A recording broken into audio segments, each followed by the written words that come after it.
Hey, welcome to Integrative Preparedness. I'm Steve Smith. I really should have Willie singing On the Road Again in the background, because that's where I am, on the road again. I'll try to talk loudly enough, because my truck's a little loud sometimes. You hear a bunch of jingling and jangling back there. It's ladders on the roof and in the back. I think I mentioned I headed out to do a job on a big house, one of our favorite houses, putting Christmas lights all over that thing, making it look beautiful, and I love it. I'm going to talk for a minute, about the Squid Game, and also a term that I just ran across this morning in a comment section. Not a YouTube, it was something else that somebody sent me, I don't know. Criminal ignorance. Now, maybe that's not a new term to you, but it was a new term to me, and I want to talk about it because we're surrounded by it. Headed out, I do want to say something here to remind people, because we've talked in the past about finding things to do that you love to do as a way of making money, as a living. I think I've said on here before that I love this job. I love this business. I love hanging Christmas lights. I was talking to a friend of mine. The first time that I verbalized this, I was out putting lights on a new customer who has become a very good friend of mine. He was a retired lawyer, a retired prosecutor, and we got to talking about things and all the different things that we had done in our lives, and all the interesting things that we had done. And I told him that out of everything that I had done in my life, all of which were pretty interesting, some that I at the time thought were important, and have since changed my mind on that. I didn't find what I loved to do until I was well into my 50s, and I started hanging Christmas lights. I love it. I'm not going to keep on going about this. I just want to tell you that no matter where you are in your life, and I stumbled into this by accident, and it is a great business, and I love doing it. Headed out to meet my buddy Mark now. It's great being out there in the outdoors. It's a perfect day.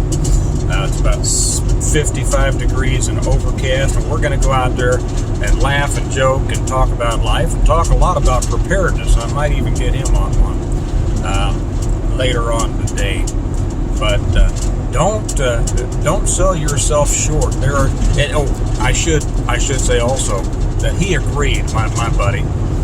He agreed that that he might have chosen something different to do in his life, and I had just recently talked to my own lawyer, who we were sitting around chatting about things, and he told me that if he had to do it all again, he would bake wedding cakes for a business. So, that goes to show you all these professions and careers out there. They don't necessarily make you happy. They don't fulfill you, and they don't necessarily make the world a better place. Now, some of them do. I'm not taking away from those, but just find what makes you happy. Find the thing that makes you want to jump out of bed in the morning, and you're going to be on a road to happiness on that. Okay, have you watched Squid Game?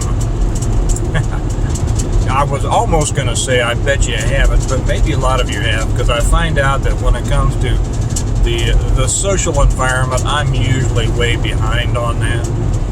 I don't watch movies. I find most of them stupid, and I don't watch TV, and I don't watch the latest. As a matter of fact, if something comes out and it seems to be popular with everybody, that's pretty much enough to make me not want to do it or watch it or anything else. I just can't stand being floating along with the social tide, and it puts me out of the loop on a lot of things that I don't care. I'm happy in my loop. But anyway, I had heard about this thing. Squid Games was what a stupid title, right? And it was apparently the biggest trending thing. See, I don't think I've ever used that who's calling me? Okay. I don't think I've ever used that word before in my life. Trending. That's just too trendy. I guess it's the biggest trending thing on Netflix, but my kids were started to talk about it, and it turned out that my oldest said, yeah, it was very popular at his high school, and even the younger ones in junior high and grade school said, yeah, that some of their friends watched it, and were talking about it, and my oldest said, yeah, they say it's got a lot of good life lessons in it. So I said, well, okay, if they're saying it's got good life lessons, let me see what they consider life lessons to be, right? So we watched the first one a couple of nights ago, or maybe we watched the first two. I guess there's a whole season out. And it is an interesting show. Interesting. I'm sorry that I'm not very good at this. I hardly ever make videos in the truck, so I keep wobbling all around. Interesting show. Now, kind of weird, kind of weird in some ways. But I tell you, as we watched it, I kept my oldest kept saying, "There's a life lesson there. There's a life lesson there. There's a life lesson there," and there are. This is. I won't go into it anymore. But I'll tell you what, if you've been put off by it, by the name like I was, and you have a little extra time, take a shot at it.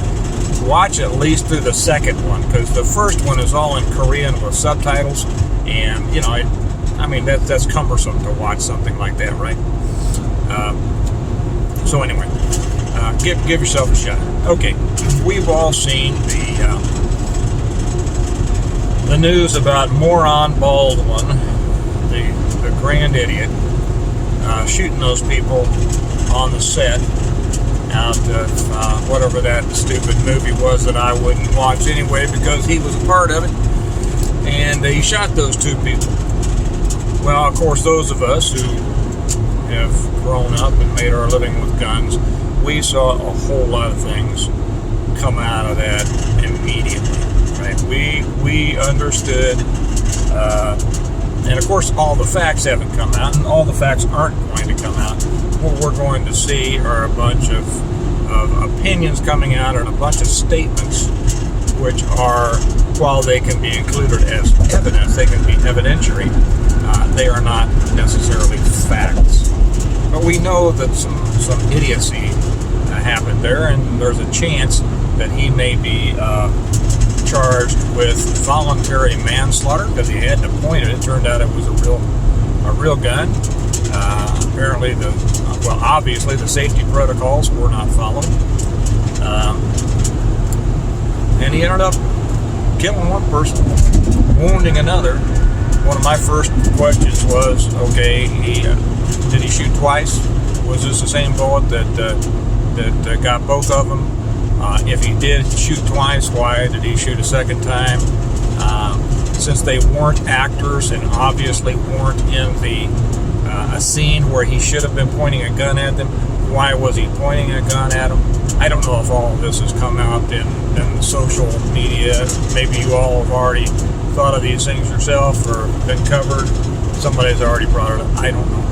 But we're dealing with criminal ignorance, which I got when I was watching something else that came through something else that somebody sent me about a woman, and it shows her, I don't know, Twitter feed or whatever, her conversation with somebody else, and her first statement was something like, my 13-year-old nephew, and I won't get this exact, I'm sorry, but it's going to be close enough.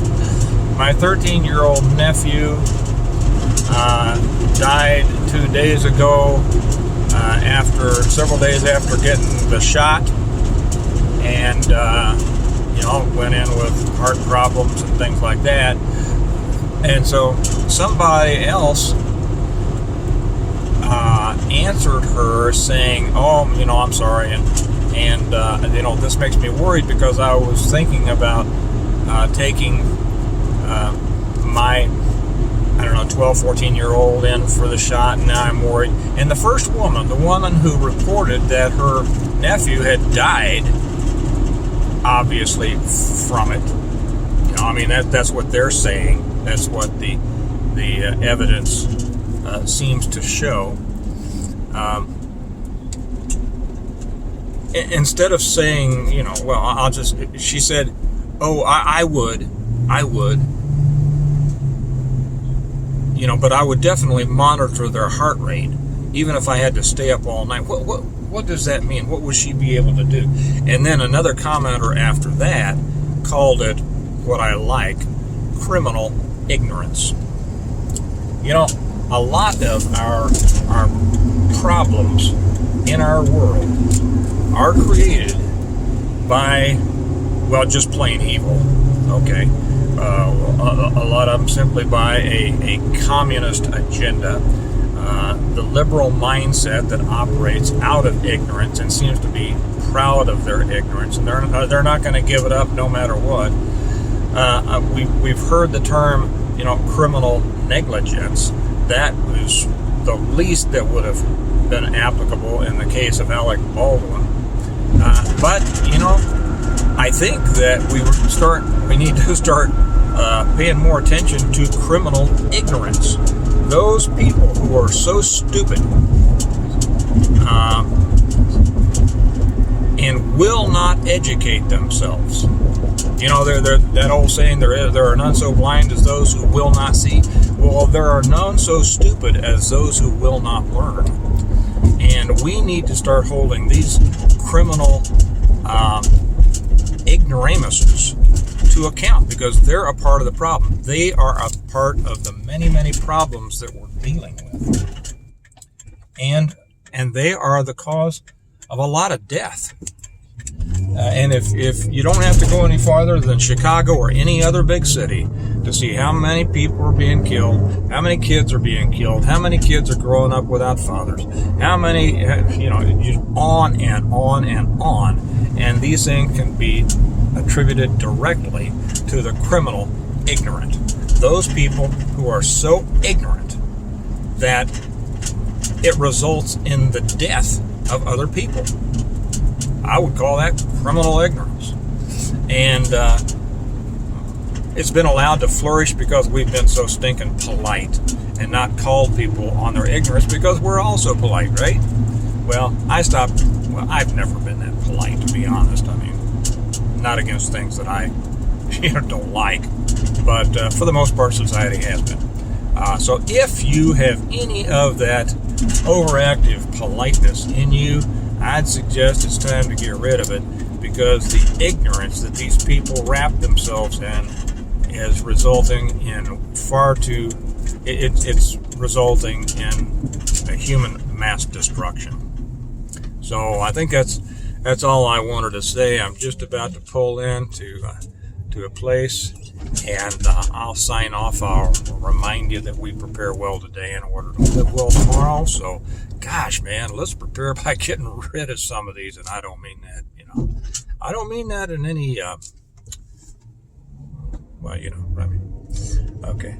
Let's stand up against these idiots and their criminal ignorance.